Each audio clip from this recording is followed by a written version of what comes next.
seu valor que você acha que vale a pena pelo Bradesco aqui? Não tem como dizer que o Itaú vai ter um resultado ruim, muito pelo contrário, ele continua com um resultado muito sólido. Qual que é a ação que tá valendo a pena pra você, Bruno? Mas eu ainda acredito bastante, é uma empresa que eu gosto muito, eu acho que a gente vai ser bem agraciado também em 26, com bons resultados e bom dividendo. O dividendo da Axia aumentou demais, isso é graças ao fundamento, né? Mas teve uma valorização de mais de 10 mil reais. Então, tá vendo? Dividendos que recebeu, fui reinvestindo ali. Então, meu, passa. Então, se você não fizer nada, a pior coisa que você tem é não começar. Bruno, Banco do Brasil, o Matheus vai colocar o... Aqui, Banco do Brasil, na tela, gente. O Banco do Brasil, ele já chega... Ele tava custando... Nossa, ele bateu 29. Bateu 29. Ele caiu bastante também, foi pra 18, o anterior. Agora voltou aqui pro máximo recente. A 27, agora tá 24. Banco do Brasil tá dentro da margem pra você investir no Banco do Brasil? Minha tese do Banco do Brasil continua a mesma desde a última vez que eu vim aqui.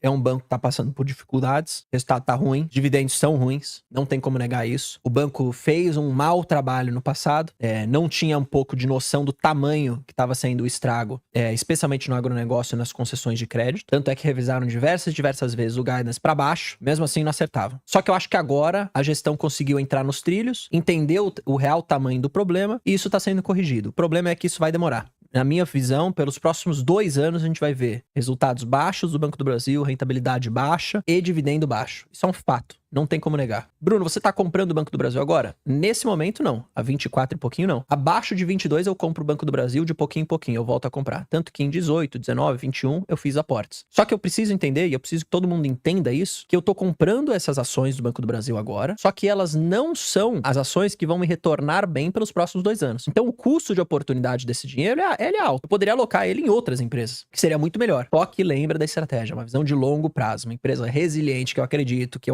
vai se recuperar. Então a minha tese está nisso, a recuperação gradual do Banco do Brasil. Como a tese é de recuperação gradual, eu preciso comprar no momento certo, que é quando tem a margem de segurança, mesmo sabendo que o resultado não vai ser tão bom. Porque senão depois eu não consigo ter margem para comprar. Porque aí a demora, como a tese é de recuperação gradual, o preço já vai ter subido muito, mesmo com uma rentabilidade mais baixa, mesmo com a lucratividade mais baixa, que é o que está acontecendo agora. Você fala para mim, o 25 de agora do Banco do Brasil é a mesma coisa do 25 lá dos anos passados? Não. O 25 do Banco do Brasil lá atrás era barato, porque o resultado estava muito bom. O 25 de agora é caro, porque o resultado tá muito ruim. Só que por que voltou a 25? Porque a tese no mercado pro Banco do Brasil hoje é recuperação. O ROI já começou a melhorar, o lucro já começou. Então eu tenho que ser capaz de comprar o Banco do Brasil sabendo dessa tese, então aproveitando de pouco em pouco as oportunidades, mas sabendo que o custo de oportunidade é alto. Só consegue fazer isso, ou seja, aproveitar o Banco do Brasil hoje em dia. Quer dizer, hoje não, porque agora ficou caro, mas alguns meses atrás, quem tem uma carteira diversificada. Porque o cara que tem 100% em Banco do Brasil, não faria sentido ele continuar comprando o Banco do Brasil. Sim. Porque o resultado tá péssimo. O cara que diversifica, eu consigo assumir esse custo a mais alto de ter o Banco do Brasil agora, sabendo que ele vai recuperar daqui a 2 anos. Só que a minha carteira não tá prejudicada, porque as outras empresas estão muito bem. Então essa é a tese que continua. Agora eu não compraria, abaixo de 22 eu compro. E o Bradesco? Vamos ver o Bradesco, BBDC4. Meu, eu comprei Bradesco muito barato, meu. Aí agora... Bradesco, eu errei com o Bradesco. Tá dizendo, mas olha, ele tá muito caro esses dias. Eu fui abrir o home broker e falei, não vou comprar, tá 22, pô, tá quase 10 reais a mais do que eu paguei. Aí agora tá 19,3. Eu ainda... Bradesco eu errei. Bradesco eu tinha uma... Bradesco entrou na mesma tese do Banco do Brasil há alguns anos atrás, que era recuperação gradual. Como que o mercado ia precificar, à medida que o resultado começasse a melhorar, o preço já ia começar a subir pra caramba. Igual vai acontecer com o Banco do Brasil. Só que nessa época... Eu falei, eu não vou comprar Bradesco, eu vou continuar comprando o Banco do Brasil. Tá muito bem. Eu não consegui enxergar direito a tese da recuperação gradual do Bradesco. Dessa Mas foi rápida também, né? Foi rápida. Só que, cara, os caras compraram a 11, se eu não me engano. Eu comprei a 12. A 11, 12. Foi um ótimo preço. Que agora ganhou na valorização e no melhor do resultado. Só que aí você fala pra mim, pô, mas era melhor ter esperado então pra comprar Bradesco? Não. Porque como era a tese da recuperação gradual, bastou começar a melhorar um pouquinho o resultado, que já subiu.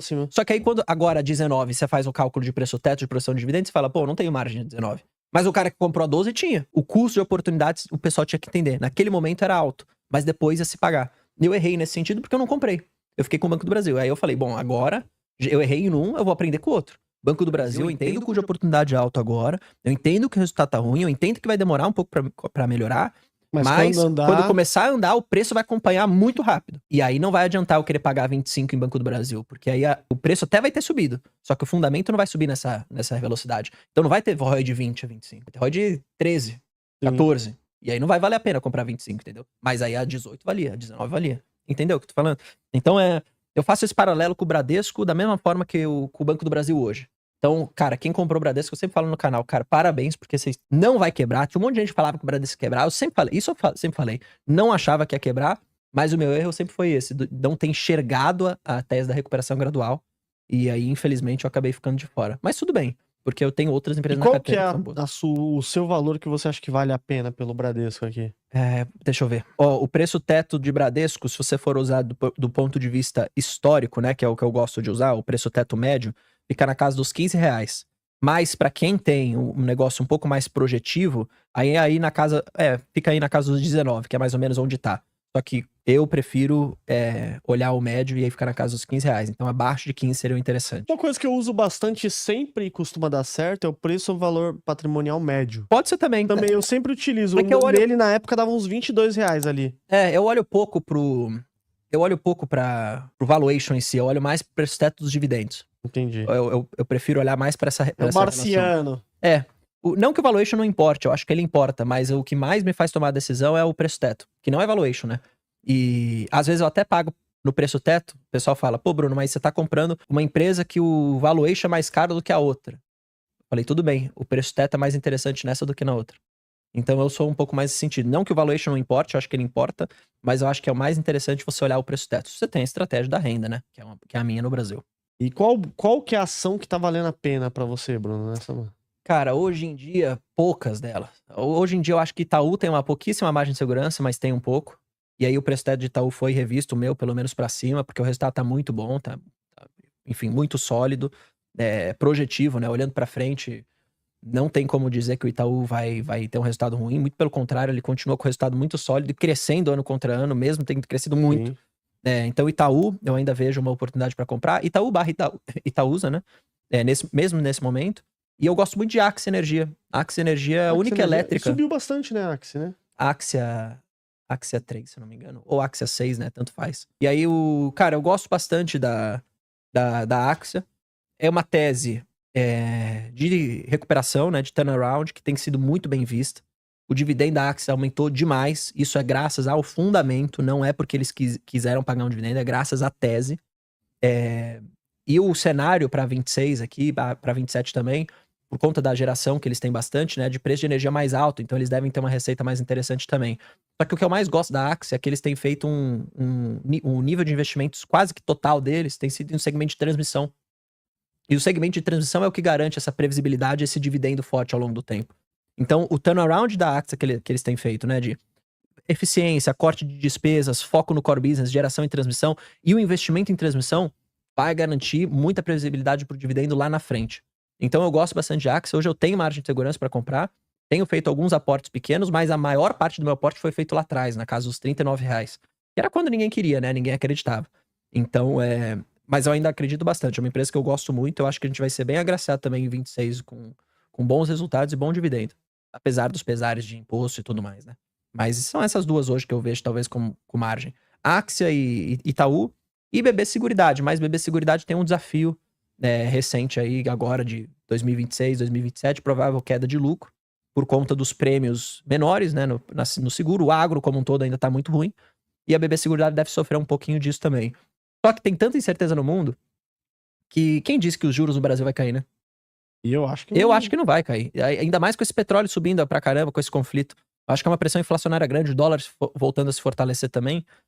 Eu acho que os juros não vai cair tanto assim quanto o pessoal tava pensando. Então, acho que a BB Seguridade pode ser bem resiliente, mesmo com a questão operacional um pouco mais piorada, né? Por conta do agronegócio. Então, também gosto de BB Seg. Não tô comprando muito porque é uma posição já grande na minha carteira.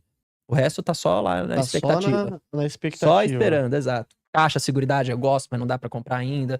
Petrobras, pô, eu gosto. Banco do Brasil. Gosto de Isa Energia, gosto de Taesa.